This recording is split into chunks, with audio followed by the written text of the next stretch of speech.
আপনারা দেখছেন the PD news, সোজা কথা সহজভাবে।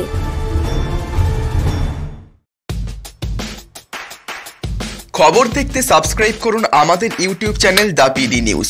আপডেট থাকার জন্য বেল আইকনটি প্রেস করুন। নমস্কার, আমি সায়ন আর আপনারা দেখছেন দ্য পিডি নিউজ।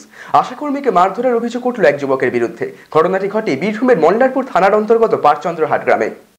সূত্রের খবর, আশাকর্মী কল্পনা মণ্ডলকে মাথায় হেলমেট দিয়ে আঘাত ও খুনের চেষ্টার অভিযোগ উঠল স্থানীয় এক যুবকের বিরুদ্ধে।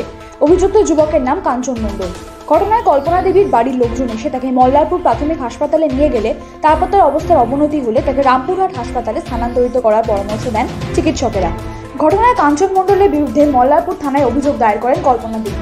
ঘটনার তদন্ত শুরু করেছেন মল্লারপুর থানার পুলিশ। আশাকর্মীদের নিরাপত্তার কথা ভেবে দোষীর কঠোর শাস্তি দাবি করেন কল্পনা দেবী। ডিউটি থেকে বাড়ি ফেরার রাস্তায় আমার বাড়ির দরজায় একটা বাইক ছিল। বাইকটাকে সরিয়ে নিতে বলাতে আমাকে পাশের বাড়ির একটা ছেলে অশ্লীল ভাষায় গালাগালি করে, আমার উপরে এত অত্যাচার চালাবার চেষ্টা করে। ও মাথাতে জোর আঘাত দিয়ে হেলমেট দিয়ে মাথাটা ফাটিয়ে দেয়। মাথাতে আমি মল্লারপুর হাসপাতালে এসে আমাকে চিকিৎসা করতে নিয়ে আসে।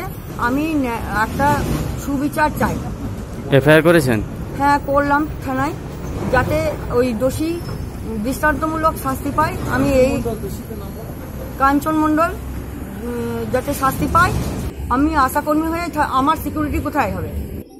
আমার উপরে যদি এইভাবে চড়াও করে, সাধারণ মেয়ে বোনদের উপর কি তাদের কি নিরাপত্তা থাকবে? আমি এটাই চাই, দোষী দৃষ্টান্তমূলক শাস্তি হোক।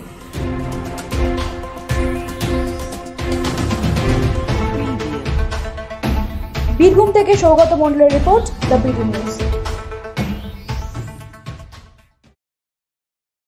আনাম অটোমোবাইলস, এখানে সুজুকি স্কুটি ও বাইক পাওয়া যায়। ডায়মন্ড হারবার কলেজ রোড, নতুন পোলের নিকটে। বিশদে জানতে যোগাযোগ করুন 9614991881 এবং 8116881869 নম্বরে। আপনি কি কম দামে ভালো ফ্রিজ এসি কিনতে চান? তাহলে অবশ্যই আসতে হবে ডায়মন্ড হারবারে ডিজিটাল গ্যালারিতে, কারণ ডিজিটাল গ্যালারি মানেই সাধ্যের মধ্যে স্বাদ পূরণের সঠিক ঠিকানা। আর এখান থেকে কিনলেই পাবেন 1 বছরের জন্য ফ্রি সার্ভিস। শর্তাবলী প্রযোজ্য।